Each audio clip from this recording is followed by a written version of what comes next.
আসসালামু আলাইকুম ওয়া রাহমাতুল্লাহ। নাহমাদুহু ওয়া নুসাল্লি আলা রাসূলিহিল কারীম হামিদাও ওয়া মুসাল্লিয়া ওয়া মুসাল্লিমা ওয়া বা'দ। আউযু বিল্লাহি মিনাশ শাইতানির রাজীম। বিসমিল্লাহির রহমানির রহিম। ওয়া মান ইয়া'শু আন যিকরির রহমানি নুকাইয়িদ লাহু শাইতানাম ফাহুয়া লাহু করিন। সম্মানিত দর্শক ও শ্রোতা, আজকের আলোচনার বিষয় ইসকনের ফাঁদে মুসলিম মা বোন আসলে কালো জাদুতে আক্রান্ত। আপনারা জানেন, সাম্প্রতিক সময়ে সোশ্যাল মিডিয়াতে ব্যাপক আকারে ইসকন কর্তৃক মুসলিম মা বোন দর্শন, প্রেমের ফাঁদ বা প্রতারণার যে মেসেজগুলো আসতেছে, এগুলো আমরা খতিয়ে দেখেছি। এর পিছনে মূল কারণ কি? আপনারা ইতিমধ্যে ইসকনের ফিতনার ব্যাপারে সতর্ক আছেন, জানতেছেন। যদিও অধিকাংশ মানুষ এখনো এই বিষয়টি নিয়ে বেখবর, তথাপিও আশার আলো হচ্ছে কিছু কিছু মুসলিম যুবক এই বিষয়ে জাতিকে সতর্ক করতেছে। এক্ষেত্রে সাংবাদিক ইলিয়াস হোসেনের কথা সবাই জানেন, যে উনি অনেক আগ থেকে ইসকনের এই ফাঁদ বা প্রতারণার বিষয়ে জাতিকে সতর্ক করে আসতেছে। কেন জানি বাকি সোশ্যাল মিডিয়াগুলো এই বিষয়ে কথা বলতেছে না। সুশীল নামের যারা, তারাও কেন জানি কথা বলতেছে না। অথচ একের পর এক ইসকন কর্তৃক মুসলিম মা বোনদেরকে প্রেমের ফাঁদে ফেলে দর্শন করা হচ্ছে, যেটি আজকে ব্যাপক আকারে ভাইরাল। তথাপিও এই বিষয়ে প্রশাসন তেমন কোনো জোরালো পদক্ষেপ কেন নিচ্ছে না, সেটি আজকে জাতি জানতে চায়। আসলে ইসকন যেভাবে এটিকে কুরুক্ষেত্রের জিহাদ হিসেবে নিয়েছে, তাদের যে টার্গেট, তাদের যে প্ল্যান, তারা হচ্ছে অখণ্ড বা রামরাজ্য প্রতিষ্ঠা করতে চাচ্ছে। ইসকনের একটা থিওরি আমি বলেছিলাম, স্বামী প্রভুপাদ, তাদের যে থিওরি, নির্জীবন কর আজীবন, অর্থাৎ পৃথিবীকে মুসলিম মুক্ত করা হচ্ছে তাদের মূল টার্গেট। মুসলিম নিধন করা, যেটি আল্লাহ তাআলা পবিত্র কোরআনুল কারীমে আমাদেরকে 1400 বছর পূর্বেই জানিয়ে দিয়েছেন মুহাম্মদ সাল্লাল্লাহু আলাইহি সাল্লামের মাধ্যমে।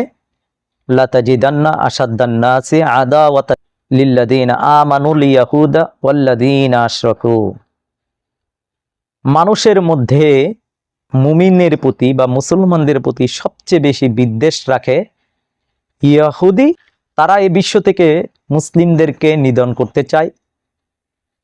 আর ইসকন তো মূলত ইহুদি খ্রিস্টানদের একটি গুপ্ত সংগঠন, যেটি সনাতনী বা হিন্দুদের মধ্যেও বিভাজন তৈরি করতে চায় এবং মুসলমানদের মধ্যেও বিভাজন তৈরি করতে চায়।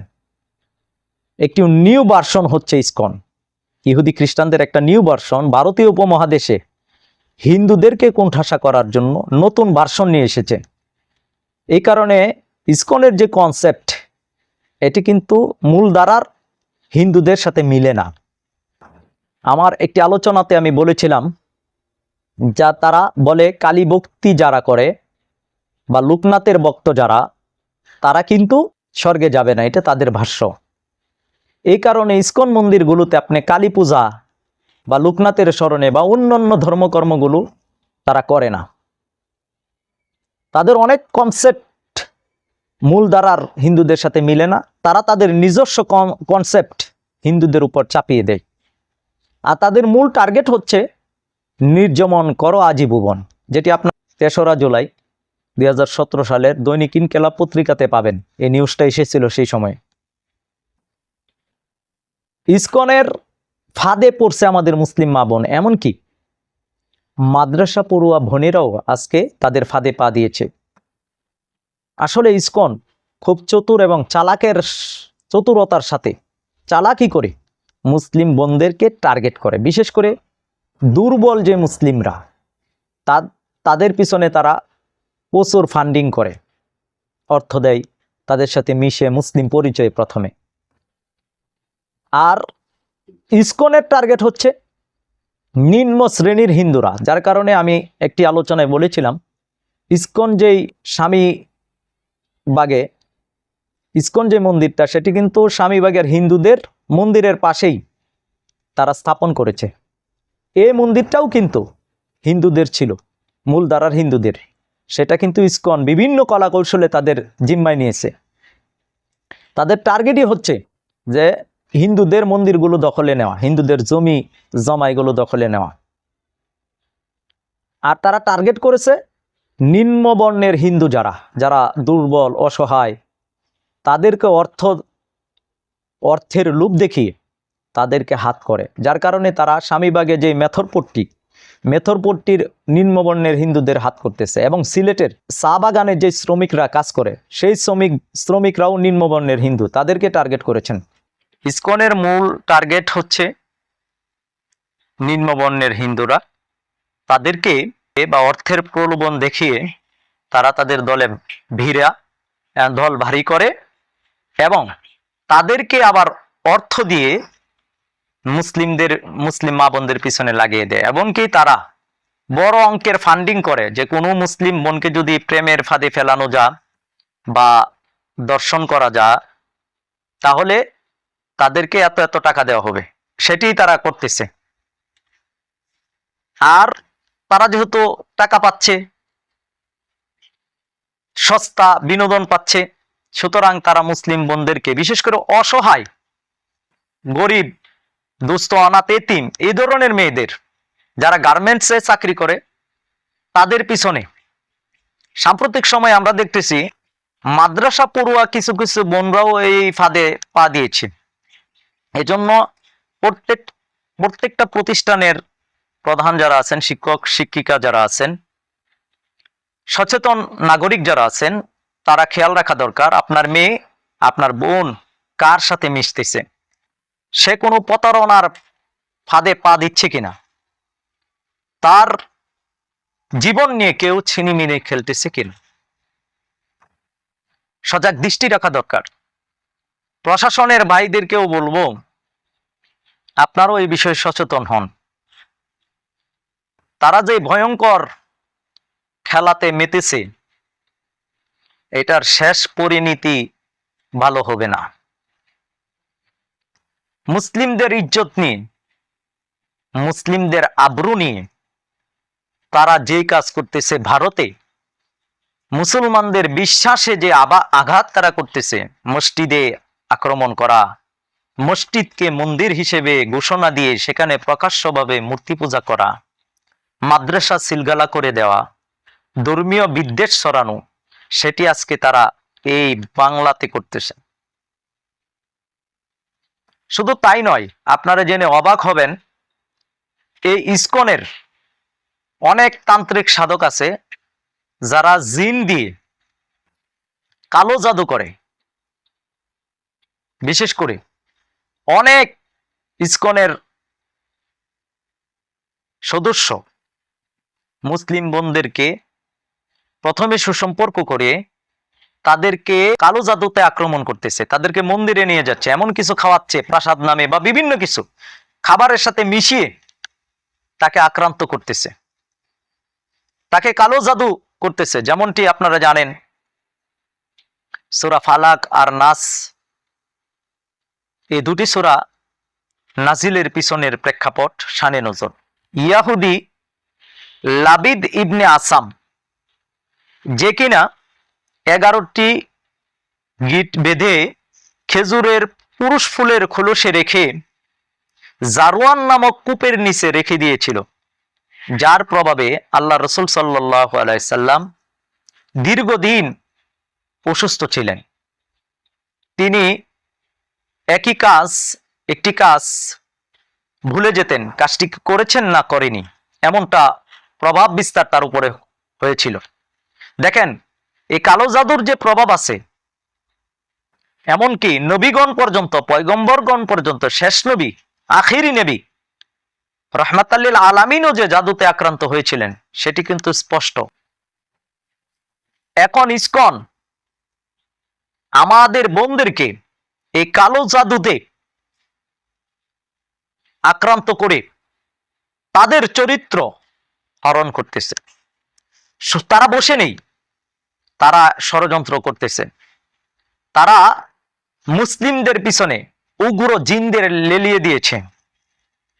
ধর্মযুদ্ধের অংশ হিসেবে তারা জিনদের দ্বারা ইতিমধ্যে যুদ্ধ শুরু করে দিয়েছে। যে সমস্ত রাকি বা মুদাব্বিরগণ এই কাজগুলো করেন, আপনারা জানেন যে অধিকাংশ উগ্র হিন্দু জিনেরা মুসলিমদের পিছনে লেগেছে। তারা কুফরি করে, তান্ত্রিক সাধনার মাধ্যমে তারা শয়তানের পক্ষ থেকে শক্তি আয়ত্ত করে মুসলিমদের পিছনে লেগেছে, মুসলিম যুবকদের পিছনে লেগেছে। অধিকাংশ মানুষ আজকে জিনদের দ্বারা, কালো জাদুর দ্বারা আক্রান্ত। এক্ষেত্রে মুসলমানদের অজ্ঞতা, জাহালাত অনেক ক্ষেত্রে দায়ী।